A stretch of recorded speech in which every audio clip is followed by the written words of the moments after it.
Hello, everybody. Welcome to the Buckeye Weekly Podcast. I am Tony Gerdeman here, as always, with Tom. Tom, how's it going? Tony, the countdown to Rutgers is on. This time tomorrow, we'll be in the car, or depending on when people listen to this, we may be speeding across the barren wasteland of southern Pennsylvania. As people are listening to this, Tony, it's the most exciting trip of the year. It is. I'm not sure if I'm not even sure if I'm being sarcastic right now. Like, kind of, but not entirely. It is. It's fine being there. We've had some good times at Rutgers. Mm-hmm. I don't like to go into the big city, so I'm fine staying away. Like, I know some guys like to, you take the train in and you have a good time. It's like, that's not me. I want to be as far away from New York City as possible.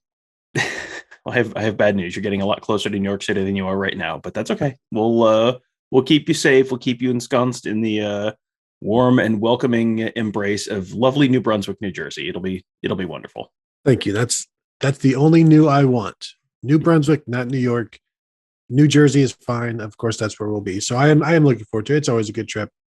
I assume this game will be even better, and it's more meaningful than past trips where it's like, as we talked about earlier in the week, like why is this even happening? Why are we doing this? Is it even worth it to go?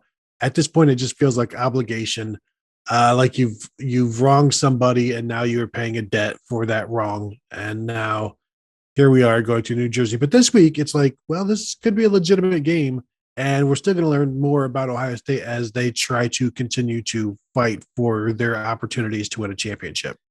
For sure, this is by a wide margin the most interesting game in the series history between these two schools.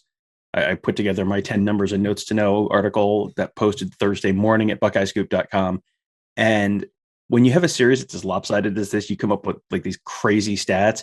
One of my favorites was that before Rutgers has gotten to double digits at any point in school history against Ohio State has always had 42 points or more. And the really crazy thing is that's actually better than it was 2 years ago, because before last season, that stat was Ohio State had always had 49 points or more. Last year, it was 42-9. So Rutgers making huge progress now. Although I kind of feel you get the sense that's going to, that is a stat that is going to change and no longer be accurate after Saturday. Well, if Akron can score 7 in the first quarter or whatever, certainly Rutgers can score 10 before Ohio State scores 35. It's amazing how far Greg Schiano has brought this program from when how low Chris Ash had it. And I think Chris Ash is a really, really good coach. Great defensive coordinator. Clearly, this was not a good head coaching job for him, a head coaching spot, and nor did he do a good job as the head coach. But they were really, really bad. And I know everybody remembers that, but like they were not even a consideration for like anything. Like I think how long did they go between Big Ten wins? It was, over a season, if I recall, and it just a really pitiful. Things have never been this bad for any Big Ten team either, and ever. And it's like, well, it was for Northwestern way back when, and it has been for Indiana at times, but this being the lack of remembering how things back, were an immediate like, what's going on right now? What have you done for me lately? And Rutgers had done nothing for anybody lately except be really, really bad. And so to get them to an era of competence, which is holy cow, what he did getting them from where they were when he took them over in the 90s to where they were in 2006 as the number 2 ranked team, to then do that. And he's not gotten them as far, but he may have taken them as far as he did that back then, because that's how bad things were with Chris Ash playing in the Big Ten. Well, and yeah, that I was just about to launch into you got to remember they were in the Big East. So there you go. You've stolen my thunder yet again. I'll get you next time, Gerdeman. I don't think you will. If history is an indication, I will not, in fact, get you next time, Gerdeman. There's a couple points here. One of which is Rutgers, before Schiano got there the first time, was like not just bad, but they had functionally always been bad. They had one miraculous season in 1976 where they went undefeated against kind of a terrible schedule. And then outside of that, it was just kind of like they were just always just completely forgotten. Their claim to fame was 1869. We played Princeton in something that was kind of like rugby or soccer or something. And then there's just kind of like mumble, mumble, mumble, fade to black. And then Greg Schiano shows up. And even Greg Schiano's first season was terrible. I think they won one game. I think they beat Buffalo in his like first game and then didn't win another game all year. But then he slowly kind of built it up. And they were doing it against the Big East, so the competition wasn't quite as good. And you can do that. You can get to a 8 kind of win team in the Big East because you're not playing Michigan and Penn State and Ohio State every year. So I mean, that was a remarkable accomplishment all in and of itself, basically because it hadn't ever been done before. Doing it in the Big Ten, it's even more impressive because this is like a good Big Ten East.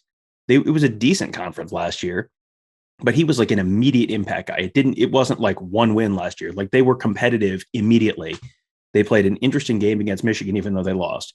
They kept things kind of interesting against Ohio State, even though they lost. I mean, it was immediately like, okay, this is now a competent football team again, even if they're not winning.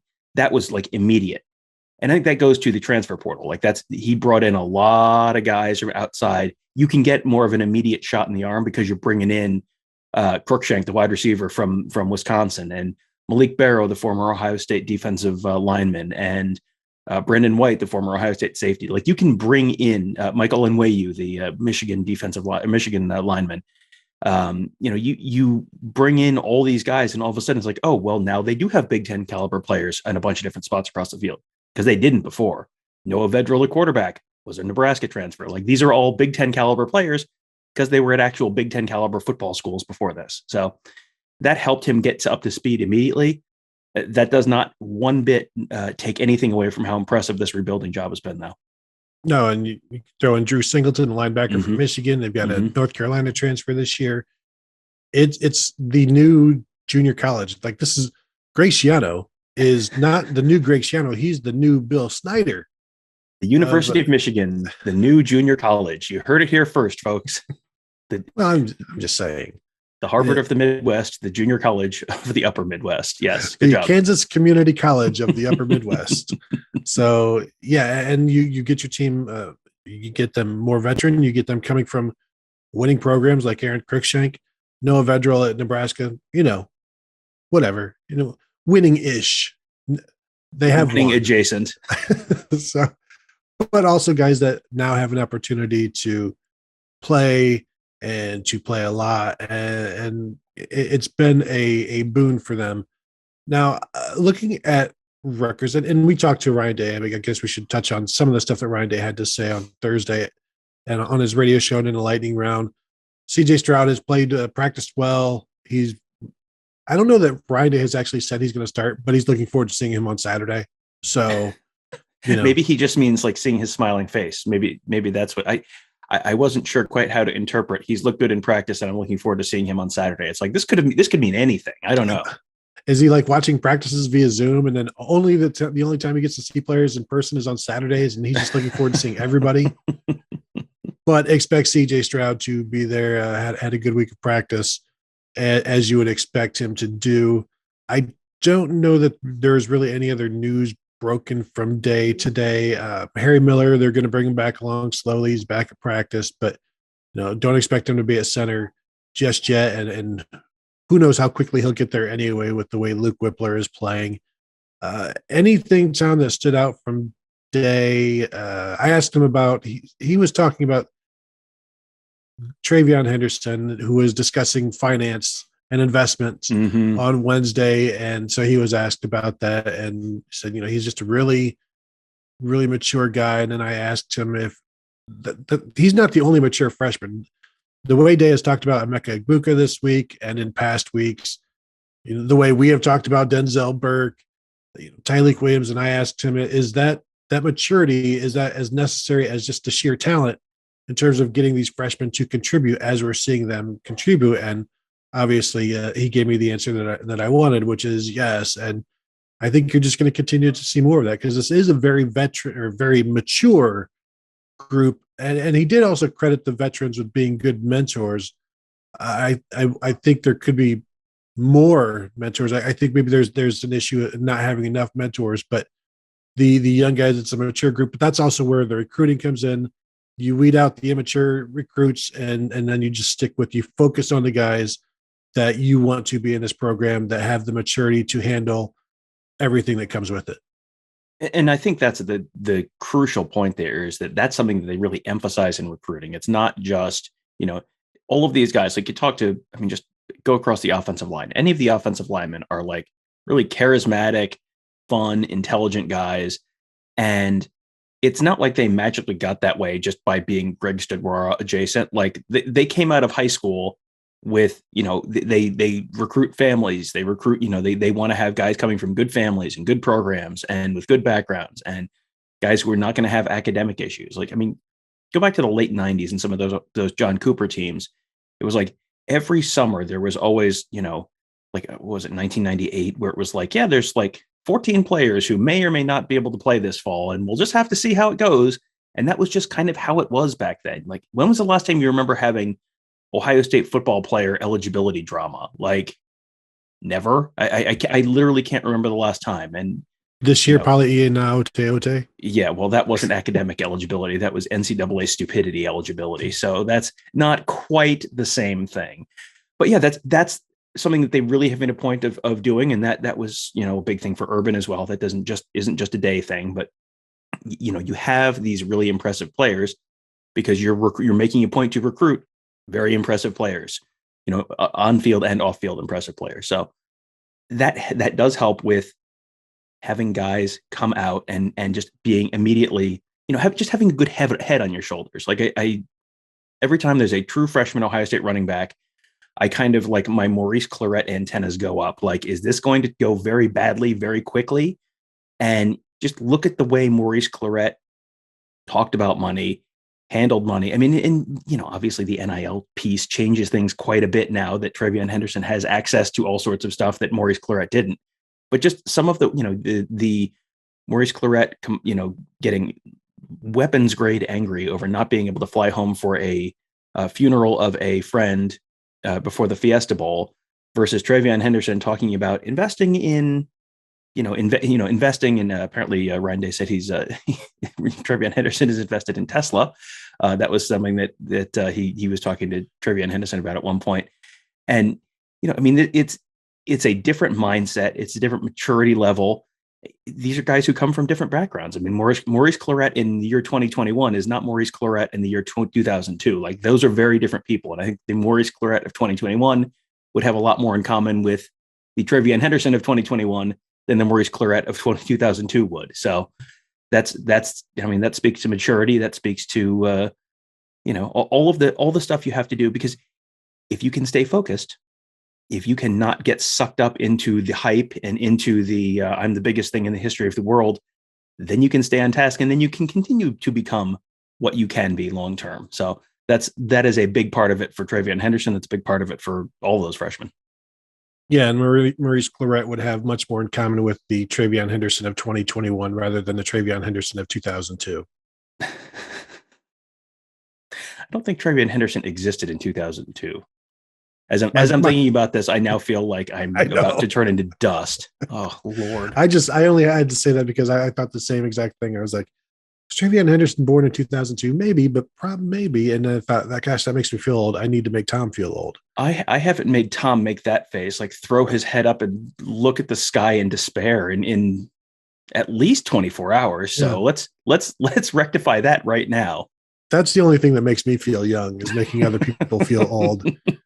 Ryan Day said Julian Fleming, they hope to get him back soon. So take that to mean that he said it on the radio show. Take that to mean maybe he's probably not playing and will show up on the unavailability report for this week. So let's talk about this Rutgers game, unless you have anything else on Day that you wanted to touch on. I think we hit on the big stuff. Yeah, I think we hit on the big stuff, Tom. I see the performance against Michigan last week as a different kind of performance and a different kind of attack than what they will have to do against Ohio State this week. I think Rutgers is just this. They didn't have to do much against Michigan in terms of, like, if we just hang on, stay close, we know Michigan will, and it's in their DNA to keep things close, and they'll just run the ball and really, unless we screw this up, they really can't get out and get distanced. And even though they did go 20-3 at one point, but there was also some screwing up there. But it's like Rutgers is just holding on, like they're like on a the edge of a cliff, and they just hold on and hold on and hold on. And as long as nobody bothers them, they can just continue to hold on. Ohio State, meanwhile, will have to come in like, like the caterpillar crawling along the fingers and tickling, or becoming in like some hawk bothering at Rutgers as they're trying to hold on. And it's like you have to shoe, you have to readjust. You can't just try to withstand like Homer against Dredder Tatum. Mhm. You're going to have some offense here. And that would then lead me to think there's going to be some mistakes made on Rutgers' part. As everybody knows, if you listen to yesterday's bold prediction show, I am calling for 3 interceptions by the Ohio State defense. I think we both expect that to happen. But Rutgers, I think, is going to have to take some shots. They're going to have to do some things that they didn't do against Michigan, because they didn't have to against Michigan. Like, let's just keep going forward and see where this thing ends up. Against Ohio State, we saw it last year. Like, they're going to have to do as many different things as possible to not only steal possessions, but also get big chunks and get some scores, because they are going to have to score and score and score to win. Yeah, I mean, Ohio State is not going to you're not going to hold Ohio State to 20 points like they did with Michigan last week. That would be very surprising to me if they hold Ohio State to 20 points. You got to figure Ohio State has the skill talent. Ohio State has a skill talent outside that I don't know that Rutgers is going to be able to stack up with. Whether it's Chris Olave, Garrett Wilson, Jackson Smith and Jigba, Jeremy Ruckert, like that is a level of skill talent that Michigan does not have. So Michigan was kind of just throwing rock over and over and over again. And eventually Greg Schiano figured out like, hey, they're throwing rock. And I don't know if they have scissors in their toolkit. So I'm just going to call paper for a while and we're going to see what happens. And good old rock turned out to not be quite as trusty as Jim Harbaugh was hoping. So Ohio State's got a diverse enough offense that I think they're going to be able to score enough to keep Rutgers kind of at bay. I'm interested to know how many possessions are in this game. That I think that might be what tells me the most about how this game goes. Because if this is a game where Ohio State's got 5 first half possessions as opposed to 8 first half possessions, that tells me Rutgers is moving the ball. Rutgers is keeping it close. If Ohio State has like 8 first half possessions, that is probably a very good thing for Ohio State, knowing nothing else about the context of the game. That means that they're probably getting Rutgers off the field pretty quickly, because I don't think you're going to see a lot of big plays out of Rutgers, because that's just not what Rutgers really does on offense. Rutgers is like the 1,000 paper cuts rather than the one big knife in the chest. So you're gonna if you get off the field quickly on defense and you get the ball in the hands of your playmakers, they could blow Rutgers out. Now, we have not released our score predictions, but that is not what I am predicting to happen on Saturday. That is. I think you're going to see Rutgers control the line of, not control the line of scrimmage, but be able to sort of methodically pick up a bunch of 3rd and 2s, keep Ohio State's offense off the field, slow things down, keep it close for a while, and just have this be like a deeply annoying game for Ohio State fans to watch. Interesting. It sounds like we will have a very different score, because I have Ohio State losing. My favorite moment of the week so far was Alex Gleitman on our Ask the Insiders board had an interview with the legendary Rutgers Al, who is a message board legend from Rutgers, who his I don't know if it's gimmick. I don't know if it's a gimmick or if it's just legitimately who this dude is, but for years he is like the ultimate Rutgers homer. And he always, like 2019, it was like, well, here's why this Rutgers team coached by Nunzio Campanile, who has, which is basically like low-level MAC talent. Here's why they're going to upset Ohio State, and like a long dissertation and then a prediction of Rutgers winning by 10 points. That's been his bit for a long time. He picks Rutgers to win close this week. There were a lot of people who looked at this post, missed the sentence at the top about Alex saying, hey, this is from Rutgers Al, and read this as if this was Alex's analysis, and like freaked out. And they're like, oh, I missed that this wasn't you saying this. Okay. So if you do pick Rutgers, you will at least be in good company with Rutgers Al. Now I need to go and post on that. Like, how dare you, Alex? How could you pick Rutgers? How could you say all of these things? Yeah, Rutgers Allen. That's always an entertaining one. I haven't read that one yet, but I will. I read last year's. I believe he picked Rutgers as well, and did not quite come to fruition.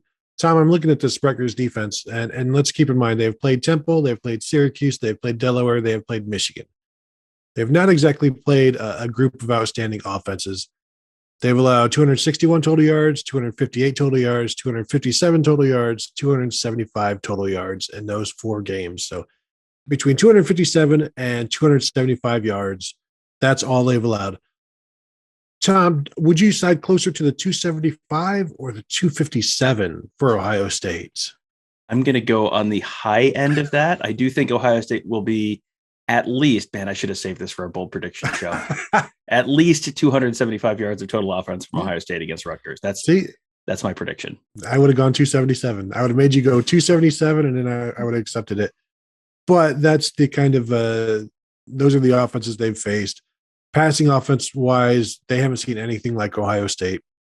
And that's with CJ Stroud, that's with Kyle McCord, that's with Jack Miller, that's with JP Andre, that's with Jagger LaRoe.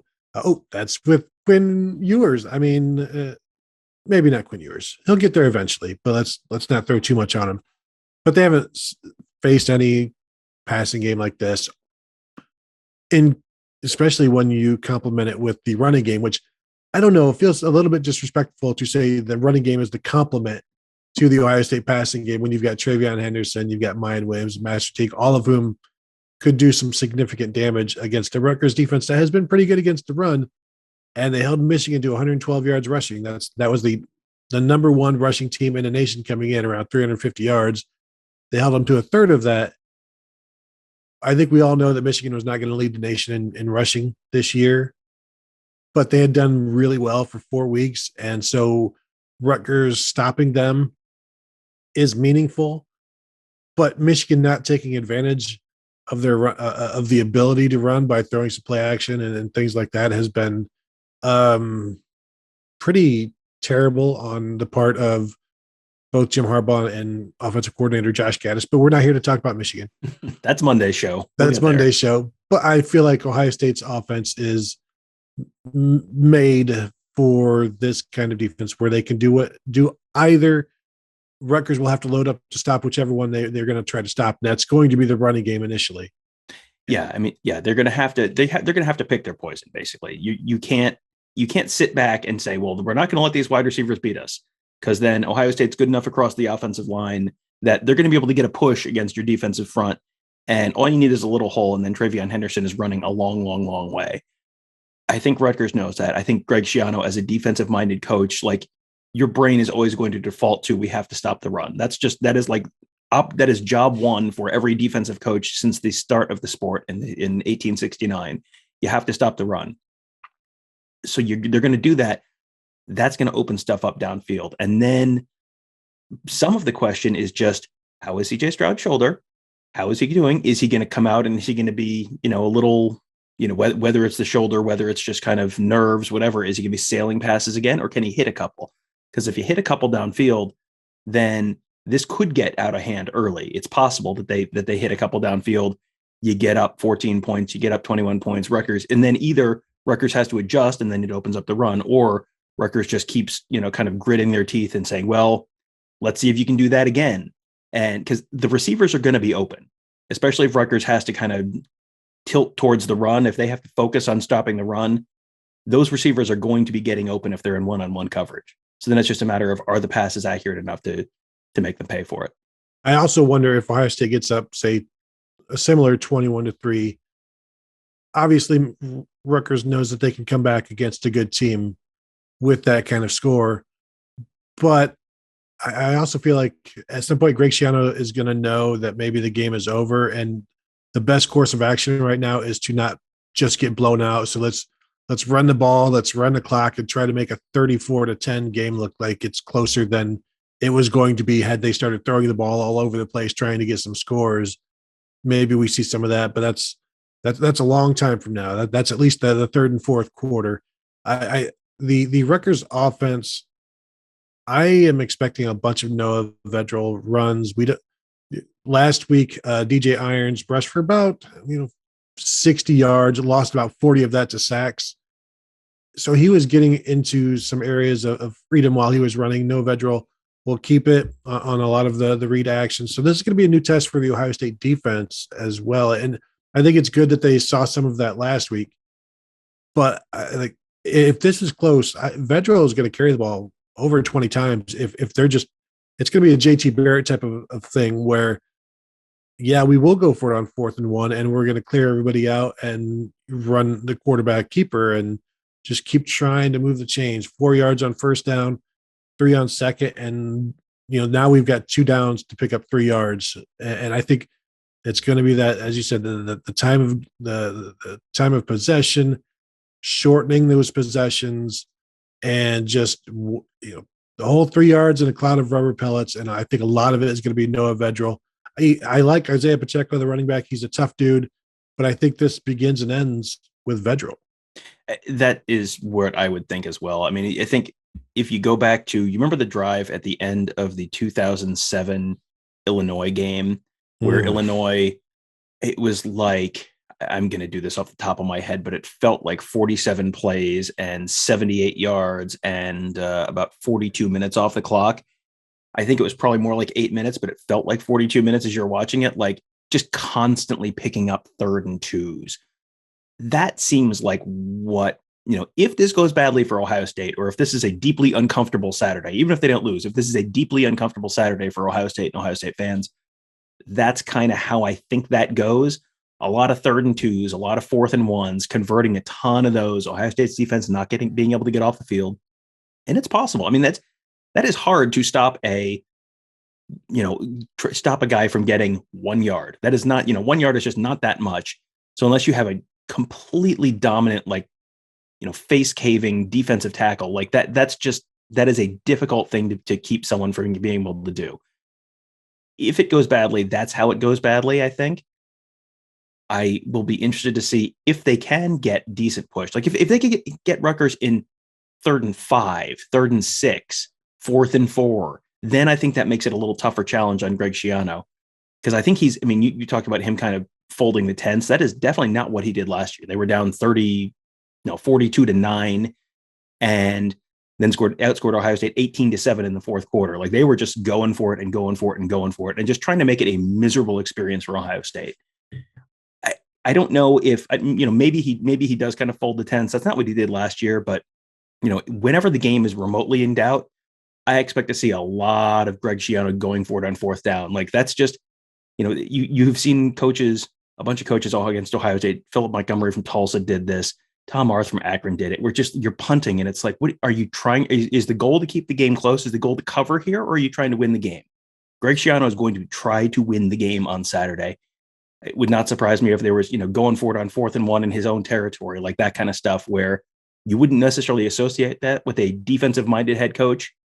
I think Greg Schiano knows, like, look, this is a, you've got the puncher's chance, the proverbial puncher's chance. Like there is a way you can do this, but you really only have like one way to win this game, maybe 2 ways to win this game. Either you get a lot of turnovers or you keep that Ohio State offense off the field and just kind of make it a miserable, awful game for Ohio State and their fans and just, try and keep it close and then pull it out in the end. When you've got a lot of cachet like Schiano and you're rebuilding a program, you can almost treat every game as a preseason game in the NFL where it's like, go for it. It doesn't matter. It's like a loss doesn't matter here. It's just preseason. It's like, it's just year 2 of the rebuild. It's okay. And then who knows, you might actually pull it off and win it. Yeah, you said the 2007 game, and I hope people didn't just turn the podcast off right then, that Illinois game. Tom, do we want to give our scores before we get out of here? Did you have anything else you wanted to add? I think we've covered most of it. And don't worry, if we've forgotten anything, we're planning on doing perhaps an extra bonus live episode when we get to New Jersey. We'll kind of keep you guys apprised of that, but you can subscribe on our YouTube channel, youtube.com/Buckeye Scoop. Hit the little bell there, and that'll subscribe you. And then you'll get a little pop-up when we go live when we're in Rutgers, because we're planning on doing a little chat with you guys on Friday night and answering questions and all that kind of stuff. So I'm sure we've forgotten something, but we'll talk about it then. So subscribe to our YouTube channel, and then you will be a part of that conversation. honestly, I was also thinking we should probably just do like an all day chat on the Ask the Insiders board while we're driving to New Jersey. I will go first, Tom. I am going Ohio State 38, Rutgers 17. Now, whether that is a late score by Ohio State or a late score by Rutgers, I don't want to spoil that. I will just give you the score. I think Ohio State will do well enough. Obviously, offensively, I don't think that Rutgers has enough defense for Ohio State's much improved. Rutgers doesn't have enough offense for Ohio State's much improved defense. And when I say much improved, that is an assumption that we will find out on Saturday. But I'm going 38-17. Where are you?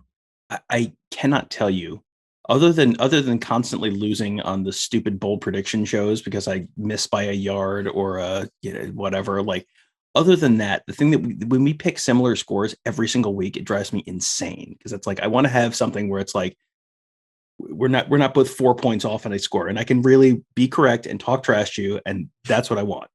Ohio State 38, Rutgers 24. I'm so mad right now. I'm so mad right now. Wow, you really do not think the Ohio State defense has improved. I think they have. I guess one of us will be right, one of us will be wrong, and one of us will tell you all about it after the game on Saturday from New Jersey in our instant reaction podcast. So that will then do it. Thank you guys for tuning in. As Tom said, check us out at BuckeyeScoop.com. Also find us at YouTube.com/BuckeyeScoop. And we will talk to you all later.